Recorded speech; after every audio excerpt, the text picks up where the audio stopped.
Welcome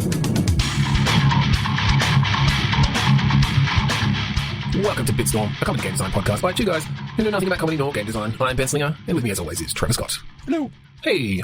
Now, I thought we'd do something a little bit different, a little bit new this week. Yes. Mix it up. You only told me about 3 minutes ago before we started recording. Perfect. Just already come up with a name. Mostly accurate, reaction to it. So we're going to restrict ourselves a little bit. The audacity. The audacity. The Reaper. No, that's a different thing. Do you want to tell, before we go into the details, why don't you tell our audience what we're calling it? We're calling it Click Pitch Garage. That's right. We're heading into the Click Pitch Garage. Or garage. Or garage. I don't know. I don't know. How do we say it in Australia? Car hole. I say garage. Let's go down into the Click Pitch Automotive Car Hole. Click Pitch Garage. And what we're going to do is we are going to restrict ourselves essentially to a specific game mechanic. Hence garage.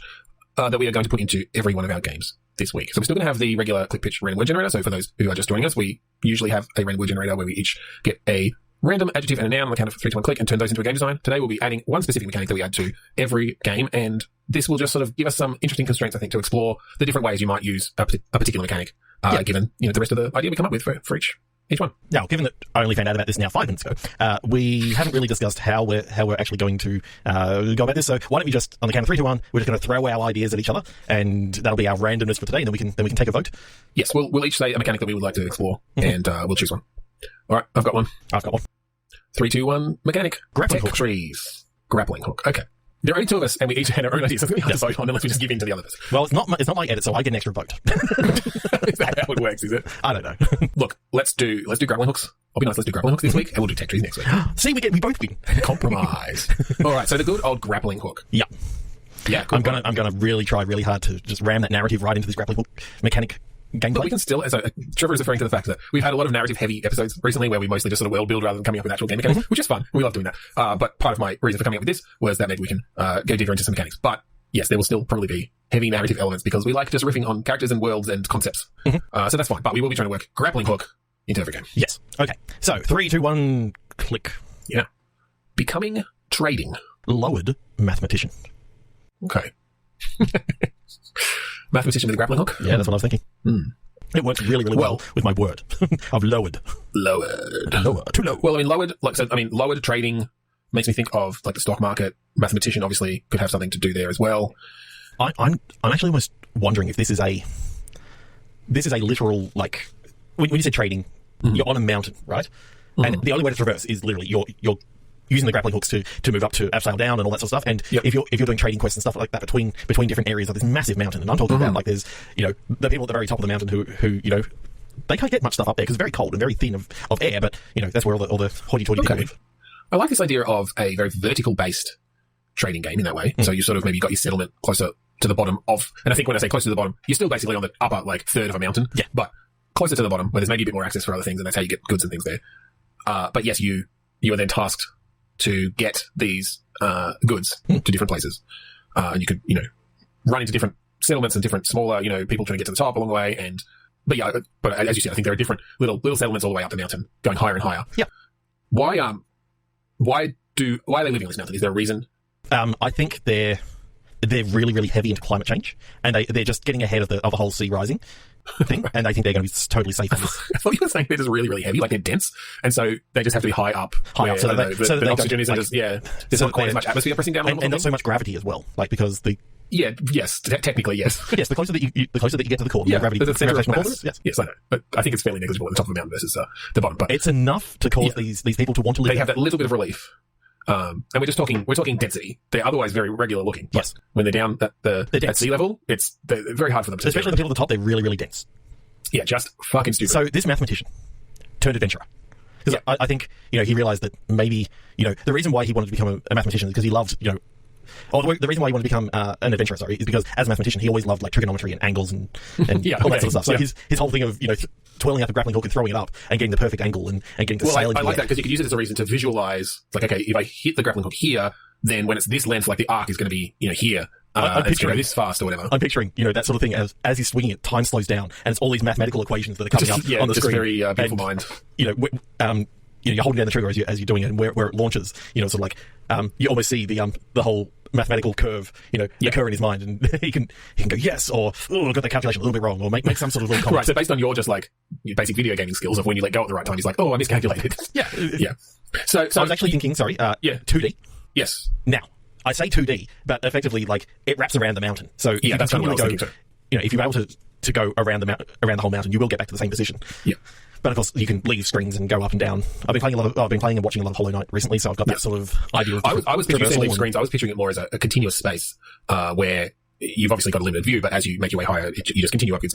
You've maybe you probably have your map, or you maybe even, well, probably even just as you scout things out, you get, you get markers on your map and stuff. You're essentially scouting it out as you go, finding new settlements. I want this to be very video gamey, and I also love the idea of, this guy kind of leaves things behind that, once he gets a good grip on something, the rope remains dangling down. So if it's over a chasm or something like that, you may have to actually use another grappling hook. The idea of it's like single-use grappling hooks, and he's just got unlimited the whole time. Unlimited single-use, and they just okay.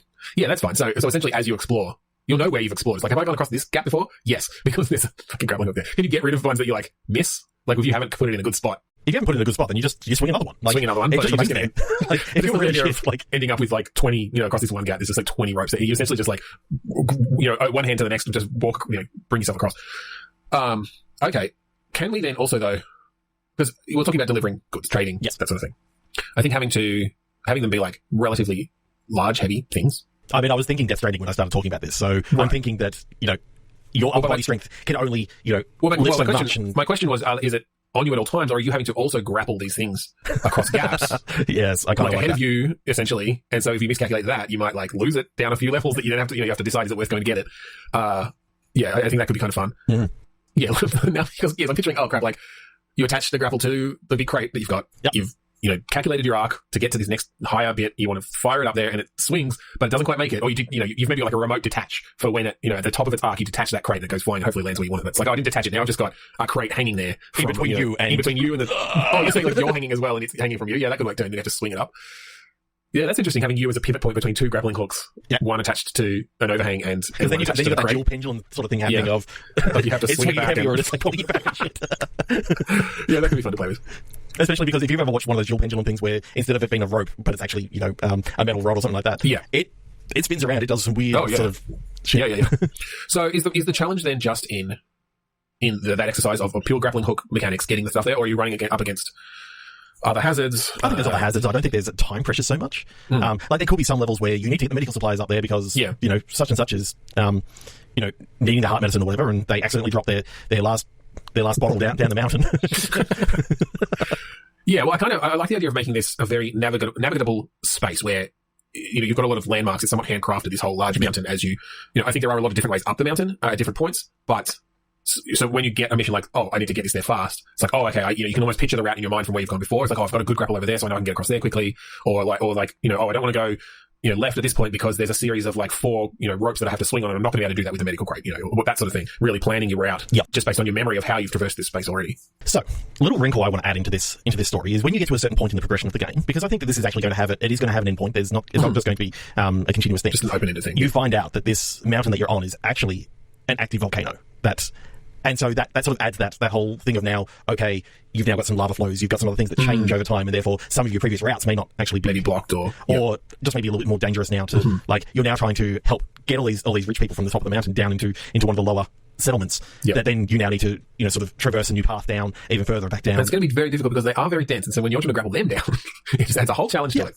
You need to have upgraded your ropes to the titanium hemp thread. Rope. Yes, hemp rope. Exactly. The hemp rope, the strongest rope in the world. Yes. Yeah. Especially when it catches on fire and you get high.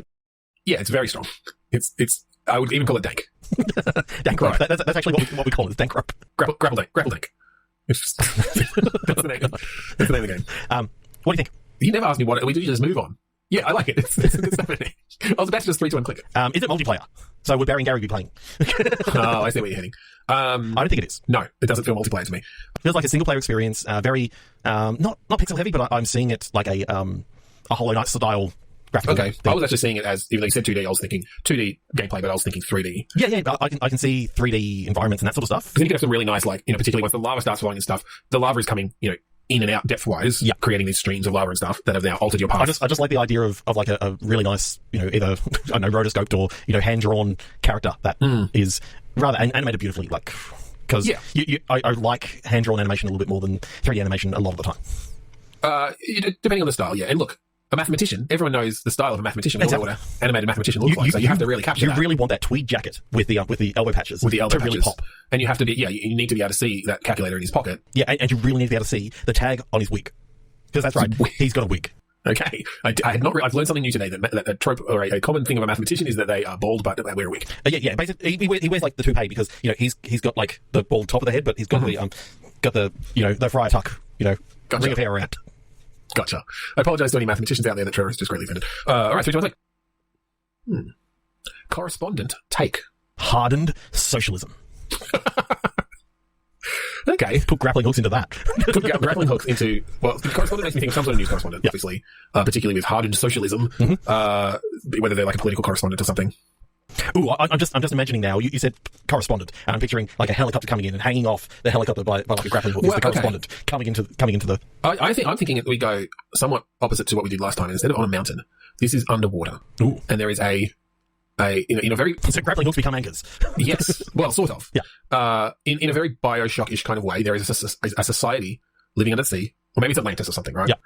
The point is that there is essentially a utopian society that this reporter, this correspondent, like the abovelanders have discovered this utopian society. But the gameplay comes from, like grappling around underwater. I can see that, obviously as less of a pendulum sort of thing, and more of being able to pull yourself through the water by grappling onto rocks and pulling yourself in, grappling onto submarine type things, and especially because I'm picturing this character, without the grapple is moving very slowly because you can only pull yourself through so fast in this area. I'm thinking of it kind of like there are areas in which you can't get to because of you have to actually take a water walk.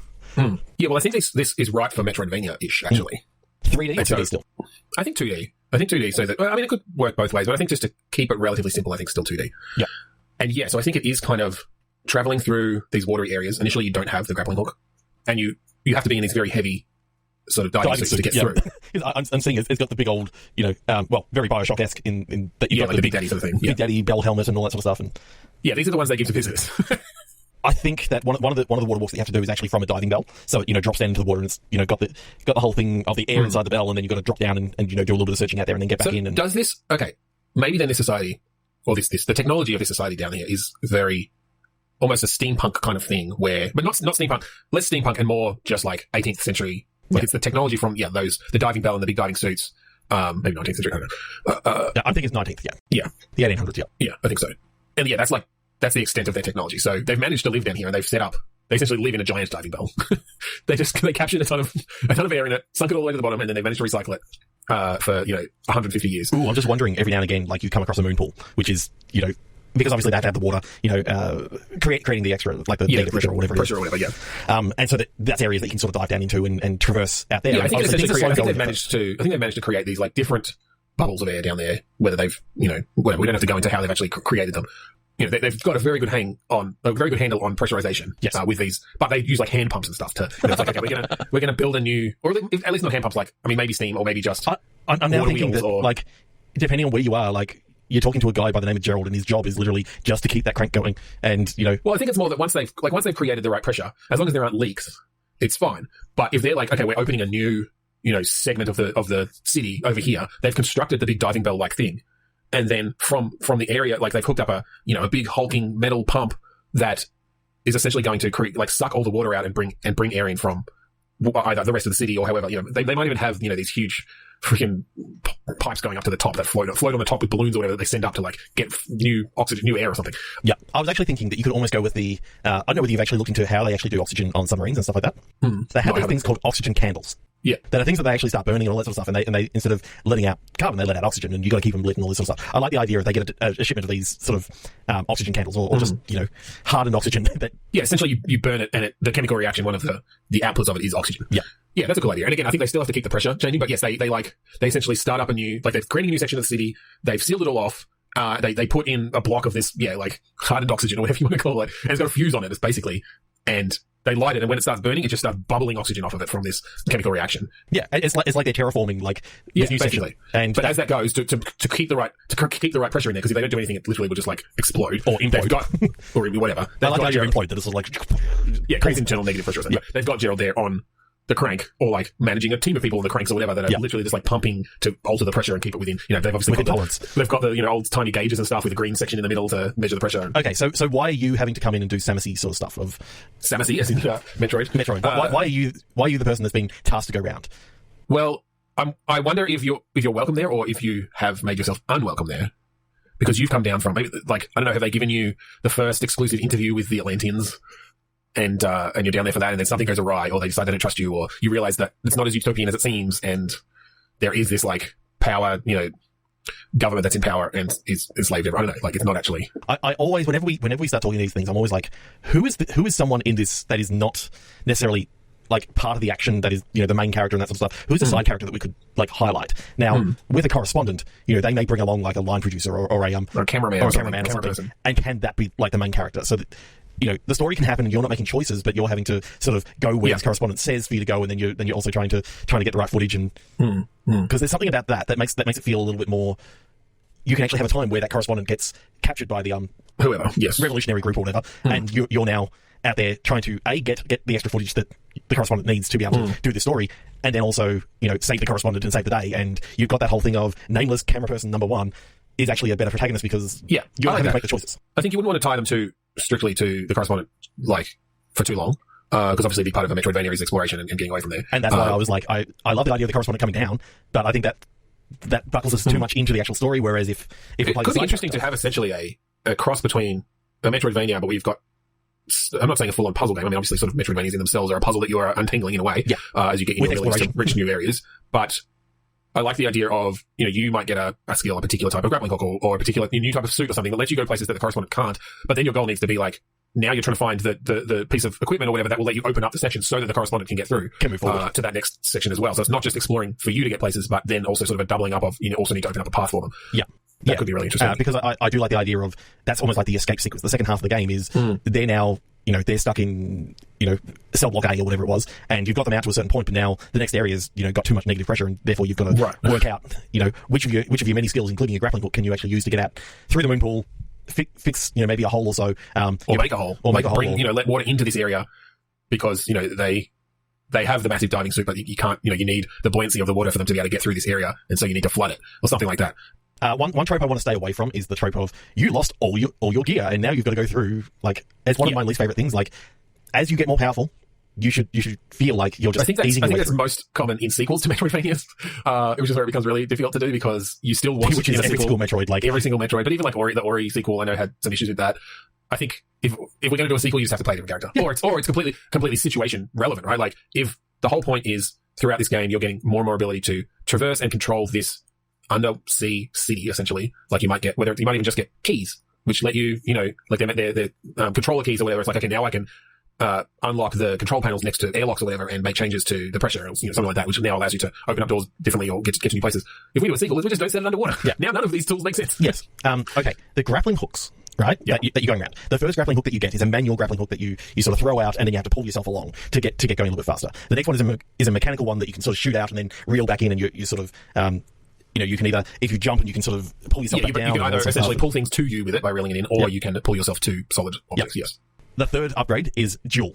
Kind of like dual grappling hooks. Bionic Commando, where you can sort of almost Spider-Man yourself through. Swing arm to arm, yeah. Well, you can sort of get up, you grab the crate, you pull it towards you, you create like a new landing platform, you swing off and, land down, superhero style with one knee down. And yeah, I'd like to also obviously explore the use of grappling hook while you're underwater. I think a lot of the time it's actually while you're under the water. Yeah. And so it's sort of more about pulling this heavy suit around.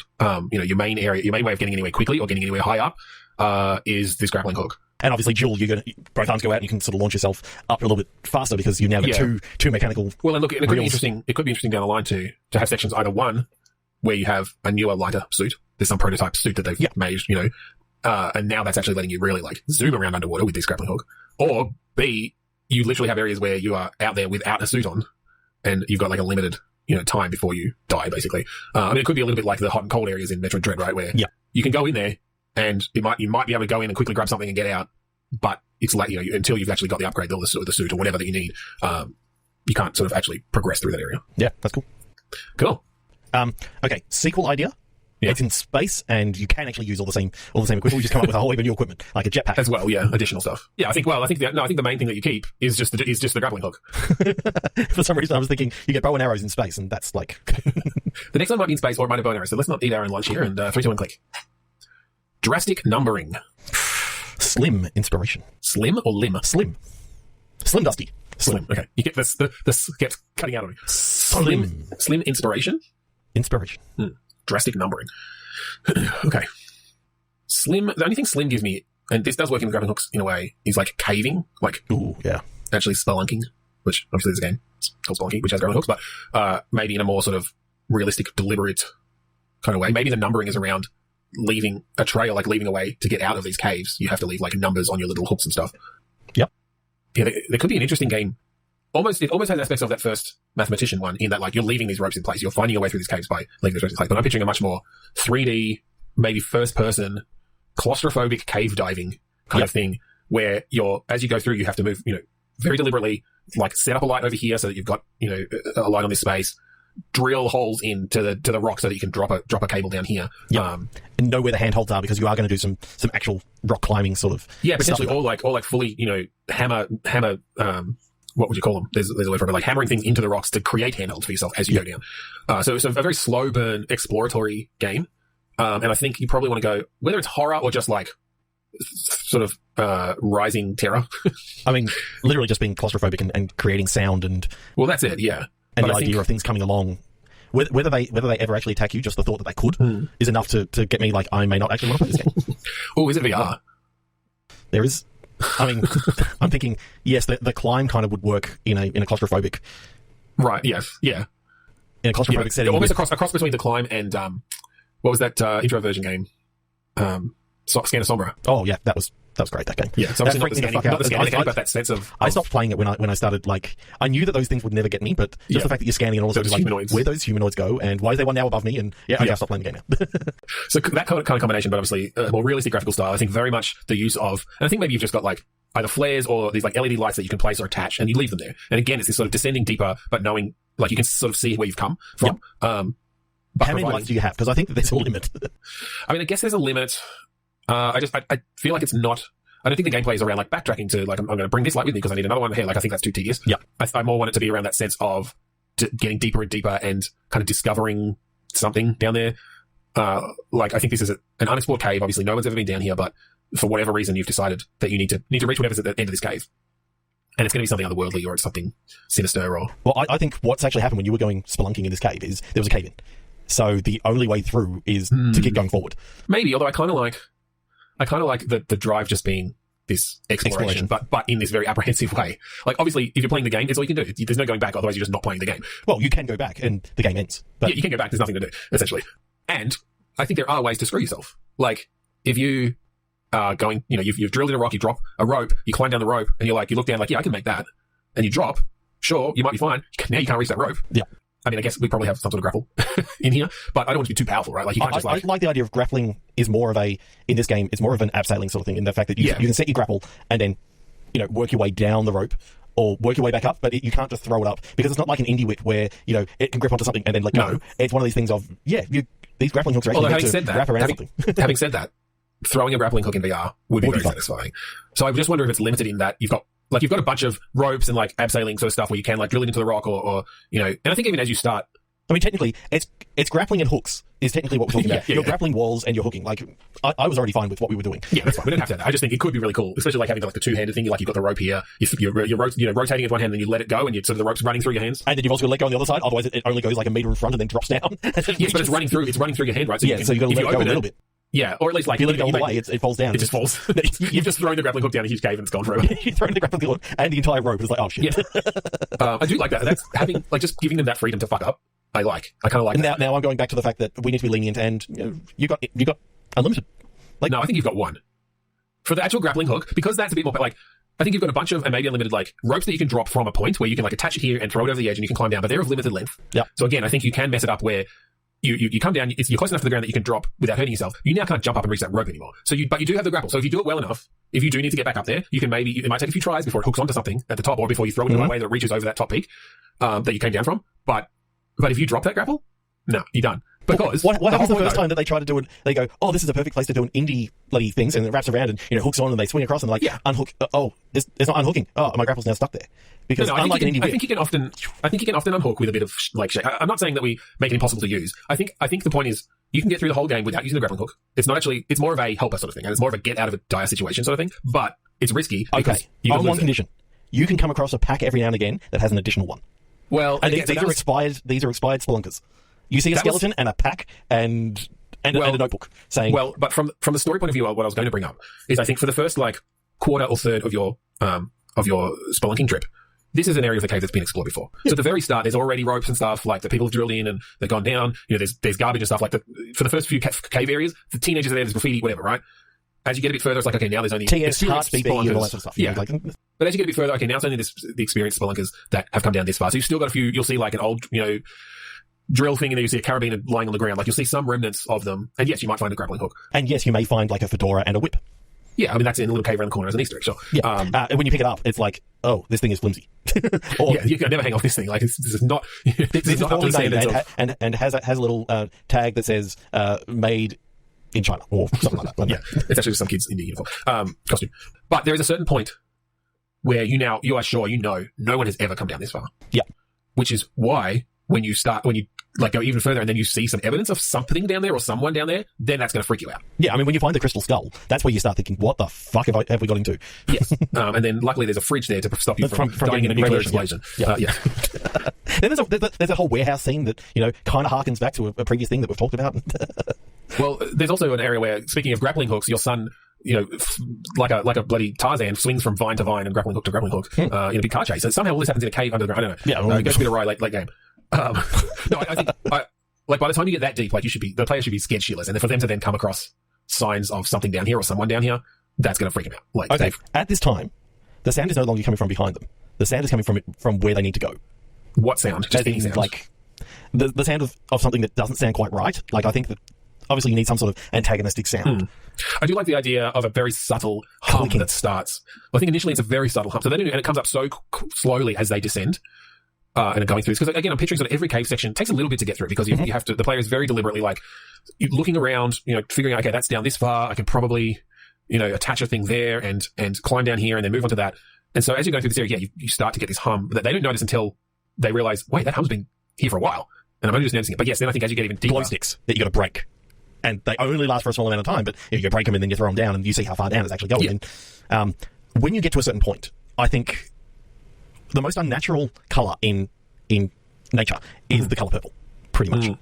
So to have purple light, something that doesn't feel like purple never feels natural, because purple is never ever seen. Like green, yellow, red, even a bluish light. I mean, you do see purple in like flowers and stuff, but I think it's rare in the light spectrum. And you're certainly not going to see it fucking hundreds of kilometres down in the cave. No. Wherever you got to. I like the idea of you start seeing like, a purplish tinge to things, and the further that you go on, you actually start seeing purple, unnatural light. Because that again, unnatural light is one of those things of, it creeps me the fuck out. Like, if I started seeing light streaming out of a cave, am I going to want to go towards it? No, well, that's it. And I think I've been in darkness for a while, but do I really want to go there? I think that could be a big thing as well, because like, obviously, quite soon you get to the point where the only light you have are the lights you are creating or carrying. And again, we can give a few options of unlimited glow sticks to sort of light certain ways. You can maybe have a lit. They only last for 10 minutes. Yeah. We can maybe have like lights that you can attach to places so that you can sort of, head down and be able to look back and see, the light, I can see the light coming around the corner still because I know I set up that light there. But for there to be light coming from an external source, that's going to, mess you up. So I'm almost thinking like we get to the point, you discover like a fucking demonic hellmouth or something down there. Like it's that level of otherworldly. Yeah. That you get to. I don't know what happens when you get there. Maybe that's just the end of the game. As it finally becomes, opens up. Demonic hellmouth. Yeah, well, I wonder if... Is that where part 1 finishes? Because I like the idea of like, this is a 2-part game, and the second part is spelunking in like an alternate... Like through hell, basically. Either through hell or through this other dimension. Like... it's a shooter. Like, it's still got a grappling hook and stuff, but it's essentially Doom. VR Doom with a grappling hook. Bionic Commando, basically. It's now attached to your arms, and you're obviously Spider-Manning and shooting off to the side. And it's an on-the-rail shooter with grappling hook mechanics. You get on the rail? Well, I think, there are on-the-rail sections. Yeah. Just not really change it up. Virtual, but it's the same game. It's not even a sequel where you just mix it up. It's like the whole... you play this, like, I don't know, 6-hour expedition down, this rising terror as you get deeper and deeper into this cave, wondering what you're going to find, hearing strange noises, knowing nothing else could be down here, freaking out. You've only got the 2 grappling hooks that you found because you didn't find the third pack that gave you the unlimited use grappling hook that at the push of a button could actually collapse and all this sort of stuff. And, you can't get back up. No, you can't get back up. And you find this hellmouth. You wake up in the hellmouth and you've got these augmented grappling hooks attached to your hands. And you got. Well, I think there's the one. Yeah, Inspector the grappling hooks you had, but they've been melded to your hands in a very body horror, demonic kind of way, and you find that you can control them. You can control them organically. On your wrist, there's like a little area where as you pull your hand back, like a grappling hook comes out, and it's like, oh shit, this is just like Scorpion, or it's just like it's like Spider-Man discovering his organic web shooters, right? Yeah, which is just fucked up. But it's even grosser. Like the grappling hook comes out, and there's just like all this fluid that like comes out with it, and the rope is all like glistening with wetness, and the character like. The voice actor went pretty crazy with their vocal acting during this whole thing. They decided to take it sexual. Like, that was their choice, and we kept it in. Well, he also does all the sounds for the grapple hook, just to be his mouth sounds. I was picturing female, so... Yeah, fine, either way. But they have a lot of fun just like... I think because I saw this as, like, very similar to that movie, what was it, the UK... Like Descent or something? The Descent, yeah. Yeah. Which is all females... go forward and go down. Yeah. Which is why it made sense to me that's who the character was. But yeah, that's fine. This is good. This is really cool. Let's do one more because yeah, let's move on. We'll do one more grappling hook game. That was really cool though. I really enjoyed that. Future Downright. Shocked Adoption. Okay, this is our space grappling hook game. Yes. Shocked Adoption. I like the idea of being adopted into some sort of alien family or something. Yeah, you're very different from this alien family. Maybe one of these things of you're abducted. Shocked adoption is a very Guardians of the Galaxy kind of very young, taken as a child, and now this is your life. That you have very very grappling hook-esque. That's your whole. That's your whole. I wonder if it starts as like a sport thing. Like there's a futuristic sport involving grappling hooks through a 3D space. Oh, it's zero-G. So it's the only way to traverse. Yeah. Ooh, this is cool. Is that the whole game then? Yeah. Is it just a zero-G grappling sport? It starts out as that. Like you maybe show like the prologue of you being on Earth, and then a UFO comes down into your backyard as you're like your mum and dad have sort of said yes, you can camp out in the backyard, and the UFO comes down and takes up the tent. Yep. Like.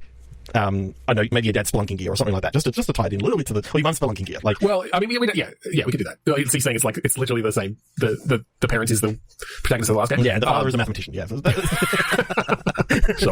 you can tell because he's got a wig and the tweed jacket with it like. Okay, I kind of like in a very Portal-like way. Yes, where that you have this fairly quick introduction.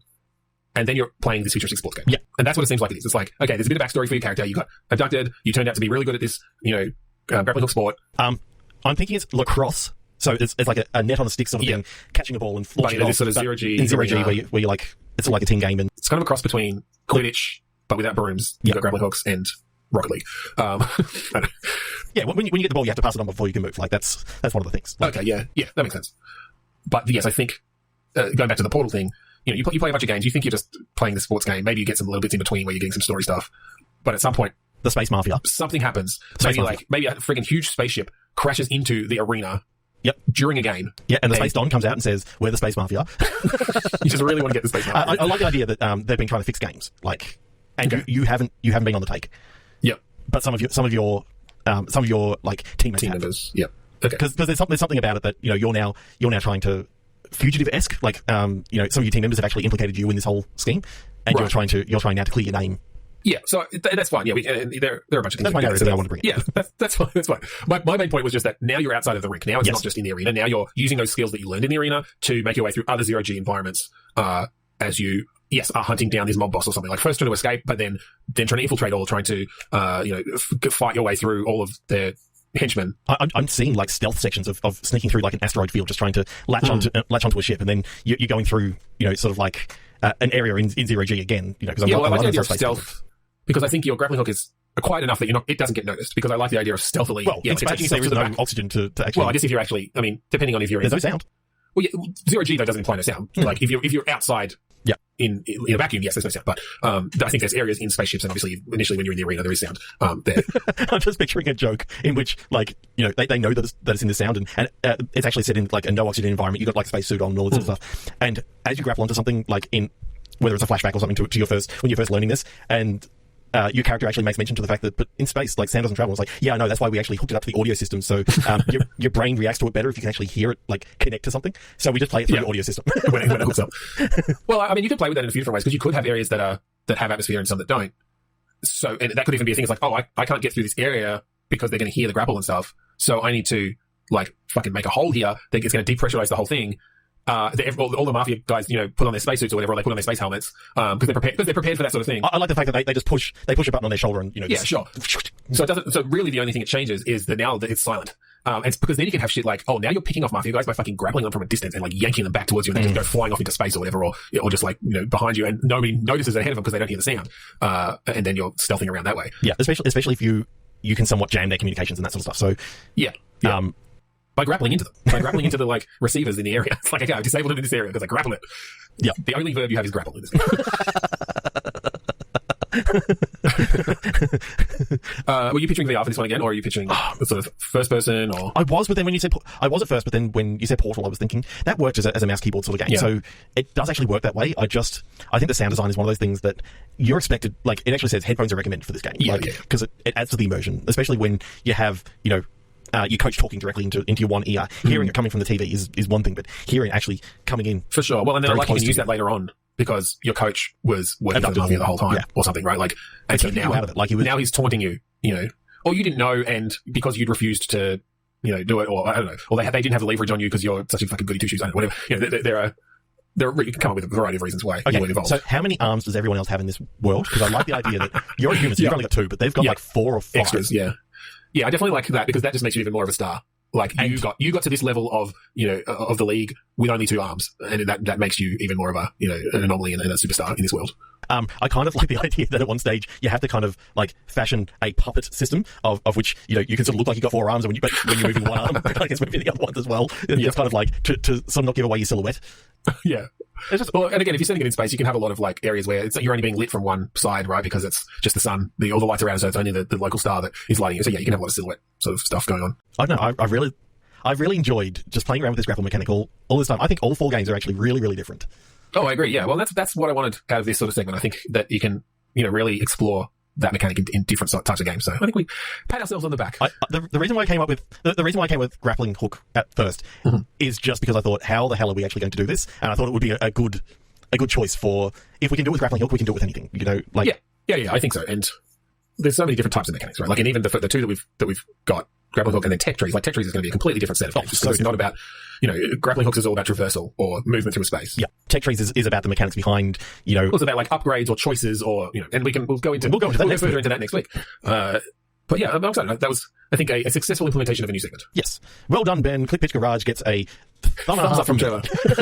And that's only because we've never mentioned this before, but Trevor only has half of one thumb. That's a lie. Oh, what about half? He lost it in the Anyway, thank you for joining us this week on Bitstorm. If you'd like to find us online, go to podchaser.com/Bitstorm. Have a listen to all of our previous episodes, where we've done grappling hooks before. I'm pretty sure in other games just randomly come about, as well as many, many, many other mechanics.